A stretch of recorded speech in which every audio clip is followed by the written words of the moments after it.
Welcome to Your Dairy Checkoff Podcast from Dairy Management, Inc., where dairy checkoff leaders and farmers share real stories, strategies, and insights that grow sales and build trust for U.S. dairy. Let's get started.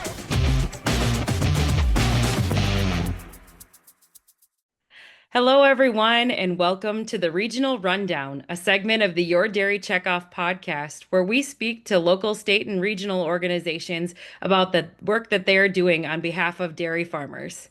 On today's episode, we're lucky to be joined by Scott Higgins, the CEO and president of American Dairy Association Mideast, which represents farmers in Ohio and West Virginia. We're here to talk today about a pilot program that was launched by American Dairy Association Mideast with lactose-free milk in schools. So welcome, Scott. We're so excited to have you and talk about one of our favorite topics, school milk. Why don't you take a moment, introduce yourself, and talk a little bit about your role with American Dairy Association Mideast? Well, certainly. Well, thank you for having me on. I really appreciate the opportunity to enlighten dairy farmers about their investment and what programming we are accomplishing to see them accomplish their goals of moving more milk, increasing demand and sales for dairy food. So it's really a pleasure to be on the call today. I am Scott Higgins, CEO for the American Dairy Association Mideast. I actually just completed my 41st year with the association, started right out of college in 1984, working for dairy farmers, and they had enough confidence in me in 1986 to name me CEO. So I've been doing this all those years, and I'm just very proud of the opportunity and humbled to have the chance to work for dairy farmers. I love that. 41 years of service. That's amazing. Congratulations. Today, we're excited to talk a little bit more about your pilot program. It was a lactose-free milk pilot program, I believe, that was done in Cincinnati. Can you share a little bit more about how that program started and what that program entails? Absolutely. It's very exciting just to share this. First of all, I think it's really important for the dairy farmers to realize how their checkoff program has always had an eye on the future, a vision for what opportunities exist. And I remember 41 years ago when I first started looking at the marketplace and identifying what I would consider unmet demand, just looking out over the horizon and saying, what are some of the indicators that we can sense and see that if we were to create a product or introduce a product in a new marketplace, could we achieve sales? And so roll forward now and use this as one experience that we are now looking at. And that is, if you've watched over time, there have been more and more incidences of lactose intolerance that have been evolving in our society. And at the retail level, over a 30% increase in lactose-free milk sales were occurring in the year of 2019 versus previous years. So looking at that and then looking at our school districts and thinking, what are the implications there?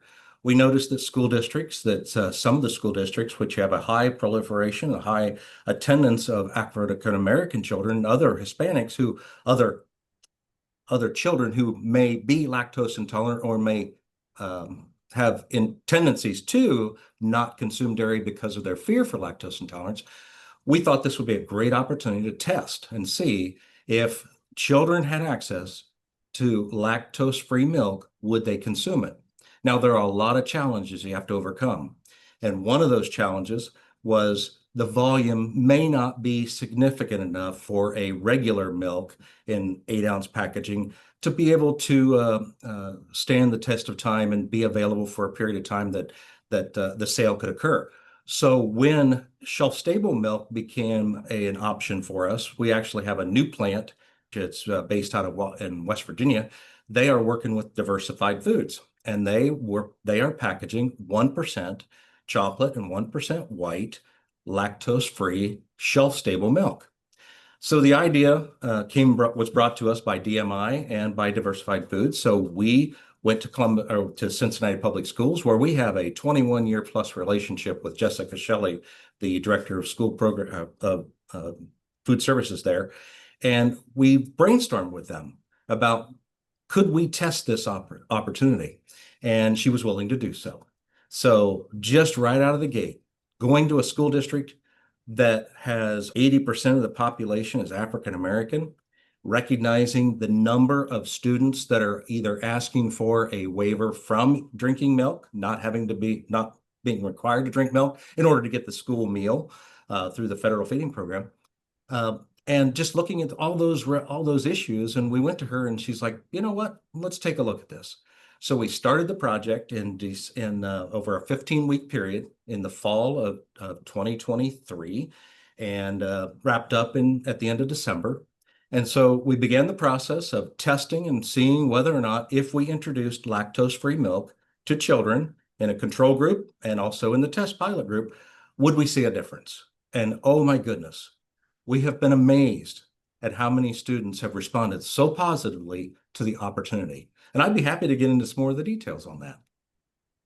That's great. I would love for you to dive into a little bit more. I know you said in 2023 is when you did this pilot. So what results have you seen from the pilot program? You saw the consumption increase. Do you have some numbers you can share with us? Be happy to share those numbers. So let's go back and just take a look at what did we offer students. One of the things that was absolutely essential to this study when we went into it was to make sure that the teachers, the administrators, the school food service personnel, all the workers, everybody in the school needed to know what was going on.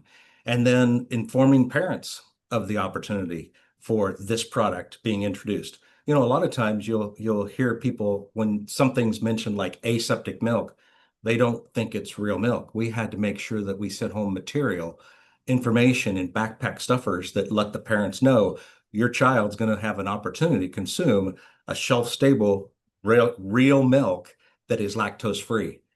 And then a couple of things that were lifted. One of the lifts that was accomplished was through the test. Because it is milk, they did not have to have a letter from their parents requesting access to it because it's milk and because it's a lactose-free option.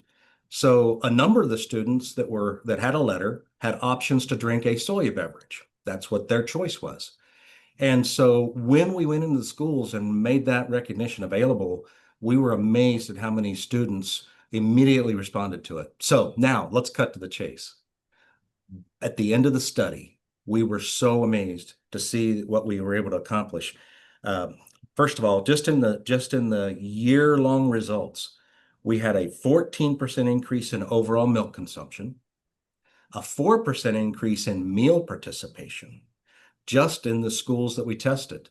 Then the school district was so impressed with the numbers. They were so impressed with the number of children that chose to drink lactose-free milk that they decided to expand it and add more school buildings to it. By the end of the school year, which was amazing, the test was completed in December. The school district director, Jessica Shelley, was so impressed with the numbers. She said, we're going to continue to offer this in all of our high schools for the rest of the year. At the end of the year, we had increased our overall consumption in overall volume. 29% of the volume at schools was lactose-free milk. The amount of additional milk sales, 25% of the students were choosing lactose-free milk over regular milk, but the bottom line was we moved more product. Overall sales increased. And so that tells us we're on the right track. When you can get a 20% increase of your pilot schools versus your control schools, you recognized immediately there's something here that we need to continue to pay attention to. So the end of the game is this. We proved to the school district that offering a shelf-stable, lactose-free milk in this case, increased the opportunity for kids to take access and get the nutrition that they need from milk. Didn't have to have a waiver, didn't have to have an alternative product, simply drink lactose-free milk. It also was something that was very important to us, is that's what they were drinking at home. So it's nice that the child has access to the product that they're used to drinking at home, and now the school district was offering it. And so it's a win-win for all. So with these results, what we're doing now is we've reached out to the processing community and made them aware of the opportunity in front of them. And we've also now, as a sales team, my staff around the Ohio and West Virginia markets are going into school districts and sharing the research results with them and getting schools excited about the opportunity. Now, every school district's a bit different. You know, the demographics of each district may be different. So the opportunities may be greater in some districts than others. So the information being presented to the school district, school food service directors really enlightens them to the opportunity. And then our processors are looking at the results and saying, perhaps we should be offering a lactose-free regular milk as well. If there's that much of an increase, maybe the cost of aseptic may be more than a school district can handle, but Cincinnati Public Schools decided that the meal participation increased enough to offset the cost. And so that was another key finding for us. So, I could obviously get into a whole lot more details than this, but I think it's really compelling just to simply say, think of this. In this particular study, 35,000 children every day had access to milk. We were able to lift our consumption among those children by 20 points. So of those children that weren't consuming, they're now consuming it. They're getting the nutrition that they're used to getting at home. It wasn't available to them at school. And that's a win. So we're excited about what the future holds. We think there are going to be more processors that are going to step up and transform with the gallon sales, if you will, the gallon and half gallon lactose-free. They're going to start offering 8-ounce containers of lactose-free milk for schools.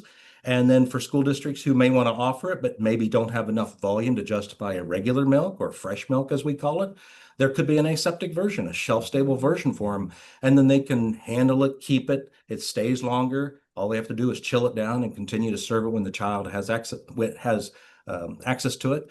And so just tremendous opportunity. So I'll just come back to say this. We started out looking at a need. We identified an opportunity. And quite honestly, we identified and recognized an unmet demand. There's a need there. Children want access to the chocolate milk, the 1% chocolate milk that's lactose-free. We provided it. They consumed it. Excitement around the meal increased. Meal participation increased, and milk sales increased. Those are the kind of results our dairy farmers are looking for through a checkoff-led initiative. That's amazing. I want to clarify one thing because I'm not in the school milk world all the time. So when you say meal participation, what does that mean? Like how is that calculated? In some school districts, they offer a planned meal or they offer a la carte. So there may be options for the child to pick from, or the child can just bring their lunch from home. And so in that school district, they saw an increase of, when it was all said and done, a 4% increase in the meal participation. In the pilot schools alone, they saw a meal participation increase of 9%. And then, of course, you narrow it all out and vet it all out. But the school meal participation was driven because they now had option that chocolate milk, that lactose-free chocolate milk was on the menu, was on the tray. And was it just chocolate milk, or did you also, I think you mentioned before there was a white milk option as well? We did offer a 1% white milk, and chocolate milk was the driver, though. Makes Children sense. love taste. And that was one of the things that we tested before we ever started this project was we took the 1% white and the 1% chocolate, and we had children have an opportunity to taste it. 80% of the kids said they loved the taste of it.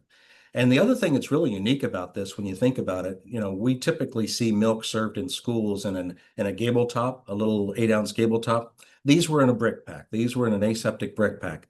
And some might look at that and think that that's not milk because they're used to drinking the juices in the juice box, right? So this is packaged in a similar container. So there was a familiar format that the child had access to. And so it was a friendly package and the kids were used to it. They grew up on juice boxes at home, so they knew exactly what they were doing. And when they realized that was real chocolate milk in there, they got excited about it. I know my kids, if given the choice, will choose chocolate almost every single time. So it doesn't surprise me that chocolate wins out with students in schools. So since the pilot program has started, you talked a little bit about some of the continuation, but can you expand more about what has happened since this pilot program? Well, I would say that the most important thing was that Jessica Shelley and the Cincinnati Public Schools continue 2024, 2025 school year.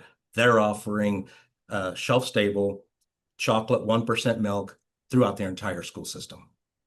And so while we saw the sales and the sales achievements and recognized how many more kids were drinking milk, she's been experiencing that year long. Since then, she also eliminated her a la carte meal program because the meal participation increased so much that they were satisfied that that was meeting the need. And so that's another factor that came into play.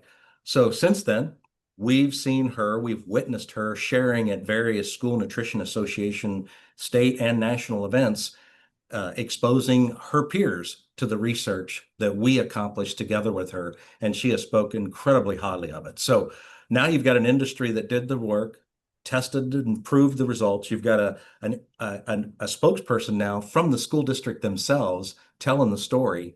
And now the industry is looking at those opportunities and assessing what's the market opportunity for us in our region or in the entire nation.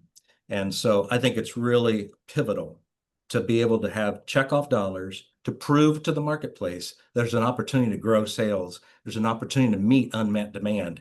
And now it's a matter of getting the processing community to make it financially feasible and to work it and to produce it and make it available to our school districts. So that's where we are right now. More to come. I want to go back on one of the things that you mentioned when we started. This pilot program came about because you had a strong relationship with the school. Can you talk a little bit more how you've developed that relationship? Yeah, we've worked with school districts for years in projects like yogurt parfaits and smoothies. And we've had a relationship with Cincinnati Public Schools for as long as I've been here, but specifically with Jessica Shelley. And she's been very receptive to us bringing in ideas and offering up programs that increased access to dairy foods, whether it was on the breakfast carts in the morning, or in some cases, in some school buildings, breakfast in the classroom, where we provided bags, cooler bags, so they could put the milk in the cooler bag, take it right to the classroom and serve children. So Jessica recognized us as a solution. We are always coming up with new ideas using checkoff dollars and our staff with tremendous skills to go into the schools and coach them, work with them, overcome their challenges and barriers to increase access to and make the school experience even better. You know, at the end of the day, one of the things that the school food service and school administrators tell us is children who have access to breakfast perform better throughout the school day. Keeps them out of the nurse's station, keeps them eager and anxious to learn. When your tummy's not growling, you think better, you're more responsive, you can interact better. And our relationship for the last 15, 20 years has been based on working with the school district, looking at the opportunities, overcoming challenges and the barriers that they were presented, and then equipping them with tools to overcome those. So we earned that relationship. It's not just about having a relationship, it's about earning their trust. And so I'm very proud of my team. I've got a tremendous school marketing team, and they work very, very diligently and very closely with school districts to seek opportunities and to build relationships to do that. Another thing that we're doing right now is recipe development.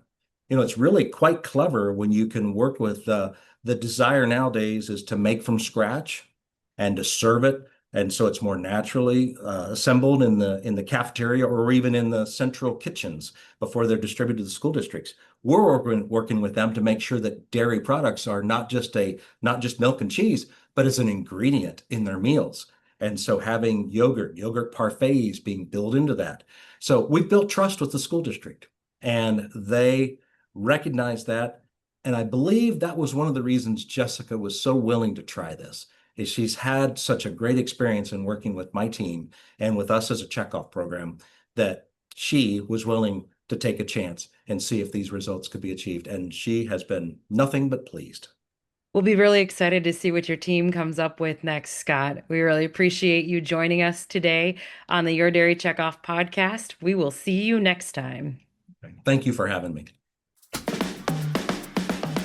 Thanks for listening to Your Dairy Checkoff Podcast. Want to hear more about how your checkoff is making every drop count?